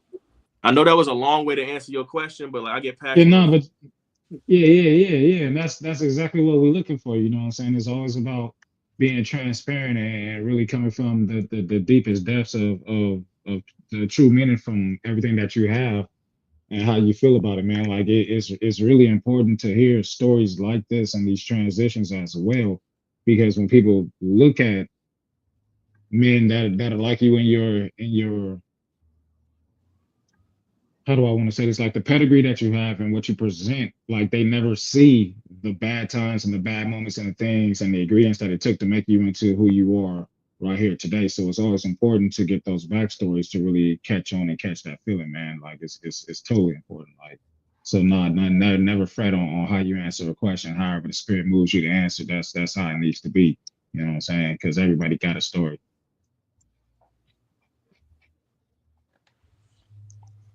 Everybody definitely got one. Smiley, you got it? Yeah, I got it. So we kind of talked about this earlier. You have a match this Saturday at Black Wrestlers Matter. How you feel going into Black Wrestlers Matter, going against your opponent, that is Chris Logan, the Shogun? He said that boy gonna get it. He said that boy gonna get it. He in trouble. So I'm gonna first address how I feel about Black Wrestlers Matter. I have been trying to be a part of this since it started. And there were a couple of times I was supposed to be a part of it, and circumstances made that not the case. But I believe everything happens for a reason, when it's supposed to and how it's supposed to. So it's not a matter of how long it took me to get here, but it's a matter of now I am here, and I'm about to show you why I'm here. So that's part one. Part two, I'm finna whoop Chris Logan's ass. Respectfully. Nah, you can get some. Oh, no. Trust and believe. Trust and believe. I will say off rip all due disrespect, but I'm saying this respectfully. And the reason why I say this respectfully is because the last time Chris Logan and I faced each other, and it was a dream to face him because of the caliber of man and opponent that Chris Logan is. I got to get in the ring with the Shogun Chris Logan, and I got to eat everything he took at me. This man tried to kick my chest off my body. This man tried to slam me until I would break. But the thing was, I didn't just keep getting back up. I was eating them kicks. I was slams. I was laughing in his face. I was talking shit. And then I was throwing him around, something he's not used to. I was breaking his body down in ways that made him think, who the fuck am I in here with? What the fuck is going on? See, he heard this mouth. But I keep telling people, I got a mouth like Ali, but I'm as dangerous as Tyson. And if you allow the smooth taste to fool you, you'll get lost in the sauce and wish for something as sweet as pain. And Chris Logan got in that ring with me. He underestimated me. And when he decided to take me too seriously, it was already too late. And now, the reason why I take this match we have personally is because though he helped create and spawn the world's most dangerous game, since he and I last met, I have evolved. I have grown. So why haven't you, Chris Logan? Oh. I pushed you. You pushed me. I came out on top and I became better for it. And yet you have remained the same. And I take that shit personally because I have so much respect for you that I decided to evolve into the beast that tore you apart and is about to do it again. But you have the gall to be the same. And that's personal. I gave you the respect to step my game up. I gave you the respect to be more. I gave you the respect to show this entire world why anybody can get it. And you just want us to call you Shogun. You want me to call you Shogun. That's what it says in his theme song. So I'm gonna push you. And I'm gonna push you beyond the way I did before. But this time I'm not trying to push your body. No, I'm trying to push your mind. Because I know who you used to be, Shogun. I know who you used to be. I know that person that you hate. I know that person that you look at in the mirror and you can't stand and you keep them at bay. And I know that because when I looked in your eyes, I saw the same monster. I saw the same killer and you refuse to let him out. So I'm going to force him out. I'm going to force you to step outside of yourself. I'm going to make you be everything I know you to be that you try to keep away from everybody else. And I'm going to do this once again in your city, in your state, in your town, in front of your family, in front of your students, in front of your people. And I'm going to show you that you are one bad day away from being me. And when I break you, when I make you feel my pain, when I make you see exactly who the fuck I am and who the fuck you don't want to be, then I am going to be waiting for my thank you because you are going to be so much better once you come out on the other end. And if you choose to keep on not evolving, well, then if we meet for a third time, I'm just going to have to put you down. Shit. Fuck. Smiley, look what you trying to start over here, man. You trying to just get this man going, man. I'm trying to start shit. I'm not just trying to do shit. We got a match this Saturday. I just want to hear what Paragon thinks of its opponent. That's all. That's all. We got this man ready to get on the phone, get in the ring right now. All that word is moist. I don't know. Oh, stop saying that word. I hate that word. I don't know if that's a good thing to be feeling moist or whatever, but let's take it hot. Let's get where's the pause button? Pause. Pause. Let's get Where hot the real fuck is quick. the pause button? Pause. What? Did I deserve it? I didn't deserve it. I didn't deserve it. You I did. didn't deserve it. Fool, you deserve that pause button. You deserve that pause button. Why You do I deserve deserve the pause button? Forget that We pause talking about button. moist I want to get hot with Paragon, man. Can we get hot real Oh quick? no. Pause. What? Pause. Hot, Pause. hot, Pause. Flag on the plate. Pause. hot wrestling Flag on the school. motherfucker. Hot wrestling school. I'm just trying to talk about hot wrestling. Flag on House the of motherfucking Truth play. School. House of Truth Wrestling School. This nigga said hot wrestling, bro. House of Truth Wrestling School. Tell us about the house, They man. knew what they were doing. Tell us about the house, man. A House of Truth Wrestling School. So first of all, before I even decided that I was going to be, officially a professional wrestler, I looked into what you had to do to become a professional wrestler. Mm-hmm. And it was you have to go to a wrestling school. And what's funny is, there's a funny story about me finding wrestling schools. As y'all know, most young boys, when they are on a computer and they're looking up stuff they're not supposed to and they get caught by their parents, they're watching one thing. Been there. And so I'm on the computer. My mom comes home too damn early from work. She ain't supposed to be home yet. That boy was hot. Close out the computer. But here's the issue though. I just turned off the monitor. I didn't turn off the computer. I turned off the monitor. Fuck it up. My mom makes me move and get out the way. She turns the monitor back on, and she sees 17 tabs of professional wrestling schools. To have your mother say, "Damn, I wish it was porn." Oh. But shit. when it came to the House of Truth, one, it wasn't too far from home. Two, I looked at who had come out of there. That was important to me because who had come out of there was Alex Shelley, who was just recently a tag team champion in WWE. Who had come out of there was Danhausen, AEW ROH star. Who had come out of there was Juice Robinson. Who had come out of there was Scarlett Bordeaux. Who had come out of there was Zach Gowen. Who had come out of there, the class before me's big brother Isaiah Broner. So it's like when you are looking at the people and the caliber of talent that have come. Oh, also shout out to the love and the homegirl MJ Jenkins, because she also reps and shouts out House of Truth. They may not be where you started, but she believes that's where she got the most love from and the best training, because House of Truth is about that life of the wrestling. Yeah. But I love her. when it comes to House of Truth Wrestling School, you get to work with one of the best minds in professional wrestling. You get to work with some very dedicated people. Truth Martini is the truth.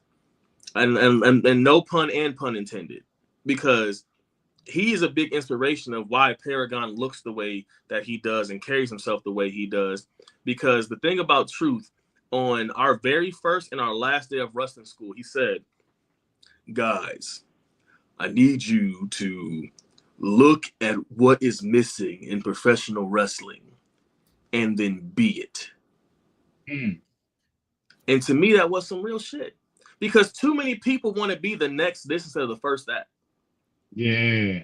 And you'll see the people that are being the carbon copies of the Will Ospreays and the Shawn Michaels and the Rey Mysterios and the Jeff Hardys and the Undertakers and the Stone Colds and the Rocks. But there had to be a first one of them, right? Absolutely. And when he said to look at what is missing in professional wrestling and be it, I took that shit beyond it. Because then I look at, okay, what's missing in comedy right now? I want to be that. What's missing in mental health counseling? I want to be that. What is missing in my life right now, and how can I be it? You get these beautiful nuggets and gems because Truth Martini is so fucking intelligent and smart. And one of the things about him is he wants wrestling and those in it to be better. There are so many people in wrestling that are just worried about what wrestling can do for them instead of what they can do for wrestling. They claim they love pro wrestling, but no, you don't love pro wrestling. You love your place in pro wrestling. Truth Martini loves pro wrestling, and he tries to instill that in his students. And I thank him for that, because I would not be the person I am today if I didn't have a trainer who loved professional wrestling so much that he would force not only me, but others to hold wrestling to that same very love.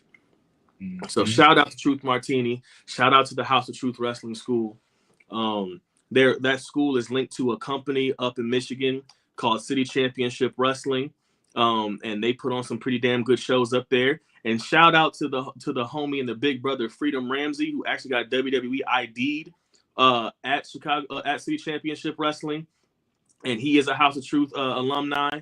So, you know, that's what I say about House of Truth. You know, if it wasn't for that place, I would miss out on a lot of stuff. If it wasn't for that school, I wouldn't have my big brother and my tag partner, one half of the Wu Pass clan, Chris Moore, because I'm a student there. But when I was going up to Michigan to train for professional wrestling, I had to pay for my school. But I don't know nobody in Michigan. I'm staying in an Airbnb and shit like that. And I applied to a GNC that was walking distance away from the school. And when I applied, the person I interviewed with, I told her I'm here in Michigan for wrestling school. Chris Moore had no idea who I was, had never met me before. But he heard that I had come up to Michigan to become a professional wrestler. And he told the person who interviewed me, hire him right now. I'm willing to vouch for him. He had never met me before. This man is going to become, once me and my lady pick a date, he will be a groomsman in my wedding. That's how tight me and this person have become. And if it wasn't for him, if it wasn't for the House of Truth, I wouldn't be the wrestler I am right now. And on top of that, House of Truth has connected me with so many people, because I also have a podcast called Dear Pro Wrestling. And one of my co-hosts was also in that same class with Isaiah Bronner. He was the class before me, Kevin Calloway, and also Ray Larson. But, you know, Kevin Calloway, if it wasn't for House of Truth, he and I would have never met. If we don't meet, we don't get to have a podcast where we try to educate professional wrestlers on how to be better in this game and how to make the game better for everybody. So I'm very grateful and thankful for the House of Truth Wrestling School, because it did so many things for me. And my dream is for Truth Martini to manage me at least one time. At least one time. There's one time, Truth. At least one time. We got to hell, make that happen. Manage the Wu Pass clan. Let us come out as the House of Truth. Gotta have that. Gotta have that. Champ. You got anything left for him? Let's see what we got. Actually, a lot of y'all questions, he answered that and more for a lot of my questions. So I mean, I guess we could throw this one in there. Like, you already made it clear you've been in the game 7 years. You know what I'm saying? That's a long time in the game. It's a long time in the game. So long time. What keeps it fresh for you? What keeps the love for the business alive? Taking on new challenges and trying to find things about it that make it fun. I think the biggest issue I had, probably my first 3 to 4 years in wrestling, I wasn't having fun. I'll say my first 3 years. From my debut in 2017 to probably right before the pandemic happened, I was so serious about wrestling, I wasn't having fun. And it was because I didn't have support. I was my only support in professional wrestling. My mama didn't want me doing it. My uncles didn't want me doing it. My aunts, my dad, nobody. I was my support team. I was my own cheerleader. I was my person that was in the chair telling me I could keep doing it. I had relationships and partners who were begging me to quit wrestling because it was taken away from our time, because you can give somebody 1,000 Tuesdays, but it doesn't make up for the 4 Saturdays you miss. And like, even now, I am blessed enough to be engaged. And if you look at from the time that I started professional wrestling to now, I've been in like 5 to 7 relationships, 5 to 7 committed relationships.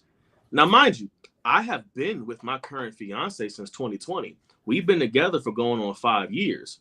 I've been wrestling for 7 going on 8 years. So literally from 2017 to 2020, I was in 4 to 6 relationships before I even met my fiance. And having people tell me, I want you to quit to spend more time with me. Having people tell you, you know, you're sacrificing time with me and this wrestling stuff's more important than you. And I was married to the game. So I'm like, yeah, wrestling comes first. Yeah, you ain't going to be around for too much longer. Man. But I was so dedicated, I wasn't having fun. And I also wasn't understanding that there are things worth missing. Mm-hmm. There's certain shows you can miss because you can't make up for lost time with your partner. You know, you can't make up for missed birthdays and births and funerals and weddings and first hellos and last goodbyes. And when I first got in, my mentality was, that's the business. You know, you got to hustle. You got to whatever. And then I was like, nah, because I'm not in the wrestling business. I'm in the memory and moment making business. But for every memory and moment you make in wrestling, that's a memory and moment you're taking away from outside of it. And for every memory and moment you make outside of wrestling, that's taken away from the memories and moments in wrestling. Prime example, the Black Wrestlers Matter show that I was supposed to be a part of and I missed, it's because I was celebrating my fiance's 25th birthday. Okay. You only turn 25 once. Mm-hmm. But at the same time, though. Do you really? But at the same time, though, I was at a wrestling show, and at that wrestling show, I missed saying goodbye to a very close friend who took their last breath. Mm. But the thing was, me knowing that friend, he would have been pissed at me if I would have canceled that show to go see him, because he was one of the few supporters who had my back and believed that I could do this. He had been telling me since I was like 8 years old, you're going to be a wrestler. Mm. Talking about, I can't wait to see you versus John Cena. Well, now, you know, you're going to be upset that John's retiring before I get there. But, you know, I remember him saying, like, you got this, man. You're going to make it happen. So, like, you miss memories and moments, whichever one of these things you choose. Yeah. And for me, I have to find things that make it fun for me, but I also have to find new challenges in it. Sometimes a new challenge is trying some new stuff or the new wrestling style. Sometimes trying a new challenge is maybe going somewhere where nobody knows where I am and trying to, you know, see if I can do something to get over. Trying something new is maybe I put on a wrestling mask and a whole new look and come out to a whole different music, a whole different vibe, and seeing if I can still connect with the crowd as somebody different versus I connect with them just because they know who Paragon is. Exactly. Sometimes having fun is starting a wrestling podcast and seeing people who listen and seeing people who care about what I actually have to say, and then hearing that my podcast is actually helping people think differently about this thing we call the wrestling business. Yeah. So that's what kind of keeps me going, is finding ways to have fun and finding ways to challenge myself. Because at one point in time, I was getting bored in wrestling, and I felt like I wasn't progressing in how I wanted to in wrestling, and I was ready to leave. And I'm glad I didn't, because I feel like there's so many things I would have missed out on if I decided at that moment in time to walk away. Was it just your surroundings that made you feel like you was ready to walk away, or just in general? It was a couple of things. You know, it was I wasn't having fun. I was about to try to start my hand back at acting again, because I had been acting since I was 3 years old. And I took a break from acting for wrestling because the wrestling season is year round. And at the time, I can't afford to take months off to do a film or a play or a TV show, and that means that's wrestling I'm missing. You feel me? And so I was like, you know what? Maybe I take a break from wrestling, maybe whatever. But a big part of it was I wasn't having fun anymore. You know, we are people who dress up in colorful ass spandex and slap. We literally grew up. When we were kids, we were playing superheroes, and now we grew up and became superheroes. How is this not fun? And so when I was not having fun, I was ready to quit. But the thing was, I had to find things to make it fun.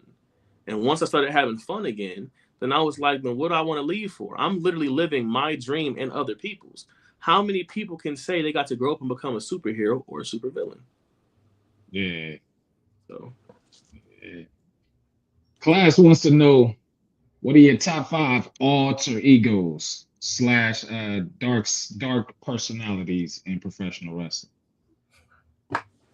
Okay, I need like, is he talking about like Finn Balor versus the Demon? Like, is that what he's meaning? Like, what are you talking about? No versus. Just let's just go with characters. Yeah, let's just go with alter egos. All right, so number 1 is Hollywood Rock. Number 1 is Hollywood Rock, because to me, he was in a certain lane. And though, like, I know some people are like, we like the final boss. I like things about the final boss, but I think it's because it reminds me of Hollywood Rock. Yeah. That was the original. So I would say Hollywood Rock is number 1. Number 2, I'm going to say Gregory Helms, when he stopped being the He was just the newspaper reporter. Yeah. No. I'm talking about when we had Do-Rag Gregory Helms in the cruiserweight division, and he's like, "Don't call me the Hurricane no more," and was feuding with Matt Hardy and shit. Like, he was Do-Rag Gregory Helms. What I'm talking about. You talking about Gregory Helms? Wow, like, man, you talking about real life Gregory. Shane Helms. You talking about Gregory? Yeah. Number 3. American Badass Undertaker. I grew up with him. Big Evil. I grew up with him. So as did we. So Motorcycle Taker probably 3 for me. Motorcycle Taker gets number 3. Number 4.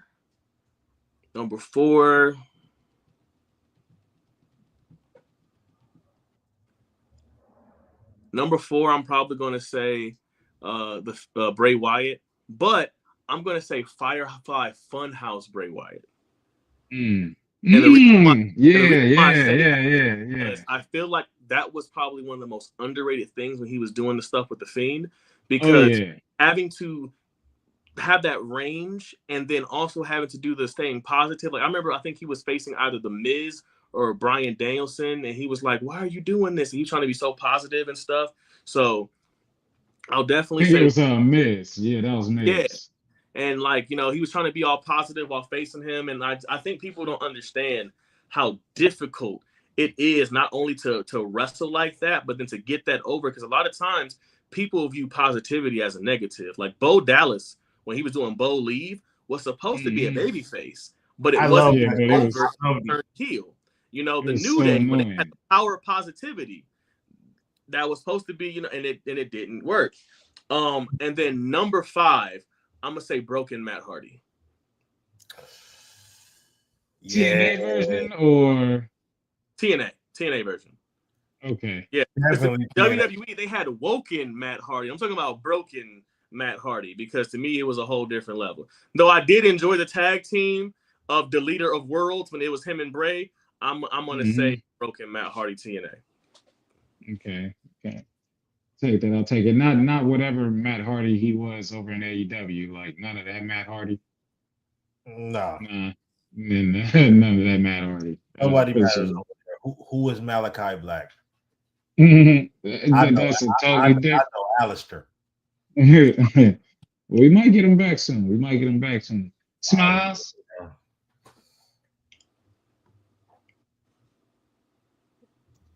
There you go. Oh, you basically all answered all my questions. All of them. She said all of them. Are you satisfied? Fully? Yeah, I'm satisfied, man. You went above and beyond with this one. I had like I'll say a good 5 questions. You answered like 15 that I didn't even have on the paper yet. You know what I'm saying? Like you was thorough. I give you that. Hey, all I'm gonna Paragon, say I is gotta that ask the reason you. people like me on podcasts because I'm gonna give you the real and I'm gonna give you content and I'm gonna talk my shit. I'm already looking for your podcast on my phone while we having this whole conversation right now. Don't worry We about on it. Spotify and we on Apple Podcasts. We may be on a couple ones other than that, but those are the main two I know we on. As a matter of fact, Paragon, take this moment of time right here, right now, and let everybody know where they can find you at on these social media handles and everything that you got to deal and do. Sad. For sure, for sure. All right, you can find me on _Paragon on Instagram, as well as at Paragon Motivation, as well as Wu Pass Clan, because Wu Pass Clan ain't nothing to fuck with. On Twitter, the Paragon 23. Don't add me on PlayStation because y'all been getting weird on PlayStation. So, Man, well, drop I this don't gamer have tag. I'll ask you right now. I all don't right, play. I play. Paragon 23, the Paragon 23, also on Snapchat and on PlayStation. But don't be acting weird because you will get blocked. Not y'all, but the people watching. I don't even have you on Snapchat. Hold on. And then you can find me at Paragon on Facebook. If you're not going to be a weirdo, you can find me Paragon Jamie St. James on Facebook as well, where you can see the events and the things that I have going on, whether it be my wrestling, whether it be my comedy. Tap in to Dear Pro Wrestling on Apple Podcasts and Spotify and hear me, Kevin Calloway, and Ray Larson talk about what's going on in professional wrestling. And we are not a podcast about trying to get ourselves over, but instead trying to put over professional wrestling and make it better. It is a podcast for wrestlers by wrestlers, and we are trying to make this whole thing we call pro wrestling better in the ways that we know how. And then also stay tuned because I'm also going to be putting together a video game channel. And in my video game channel, we're pretty much going to be combining both food and food punishments and fighting games. So we got Food Fight Fridays as well as Food Fright Fridays. And so just be prepared because I'm going to give people that work in these fighting games. And if they lose, they're going to have to eat something gross. And if I lose, I got to eat something gross. Anybody can get it, even me. Anybody can get it. Anybody can get it. He said even him, though. He said even him, though. And that's what makes me like him even more, because if you step into any room and say, anybody in here can get it, including me, everybody got to look at you as the biggest threat in the room. They ain't got no choice. I ain't locked in here with you. You locked in here with me. All right, Rorschach. We feel you. Let's find out how weird this shit could be. Maintain the thugged out demeanor for you, man. I'm a nerd at heart, man. Man, it's been good. It's been well having you on the show, man. Having you over on the Smark side. You know how we do over here, man. It's nothing but laughs, jokes, and good times. But we appreciate your energy. We appreciate you falling through. The door is always open and available to you. We like family from here on out. Red Cups up to you. Thank you for your presence today, man. For real, appreciate you. Thank you for having me. Thank you for having me. I appreciate you. We're going to take it like this. One by one, we fit to slide up out of here and then leave it with Paragon to end it all. And you already know who I am. I beats the value that allows you the opportunity to roll with me. You already know how I go down on Smart Psychology Podcast. Y'all fall back through for tomorrow after Monday Night Raw. We're going to talk some wrestling and tell some jokes. It's going to be a lot of interesting things happening and taking place. So, yeah. I'm not gonna lie, man. I enjoyed this episode. Your boy got lit. You know what I'm saying? We got a lot of fucking information from Paragon. He talked this match for Black Wrestlers Matter. And I'm not gonna lie, man. I feel like he gonna get that W. I know y'all feel like he gonna get that W. But it's been your boy, Smart Predictions Champion. I'm gonna let y'all do what y'all do. You know I'm gonna do what I do. Get out of my fucking house.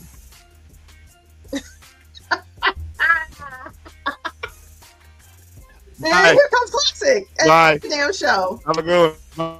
Hey, it was such a great show. It was so many great questions and so much great shit being done. You know what? Awesome thing. You are a robot. Bye. You are a robot, Classic. Goodbye. Yeah, we didn't hear none of that he said. He was saying stuff. What? Well, y'all already know who I am. I am Queen of the Titties. I am Miss Smiley, First Lady of the Board. You can find me this Saturday. You can catch Paragon in the ring this Saturday beating Chris Logan's ass at Black Lives Matter. Tickets are still available if you want to come through. This Saturday is just going to be a lot of ass beating, as you can see. But Paragon over just smacking it. Yep, just all that. But if you want to come Saturday, get tickets. Black Lives Matter, Berwyn, Illinois. Be there. Now get the fuck out of my house. I guess that leaves me. It's the world's most dangerous game, the Cleveland Cutthroat.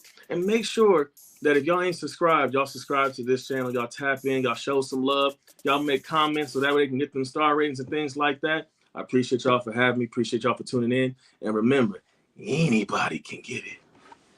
Peace.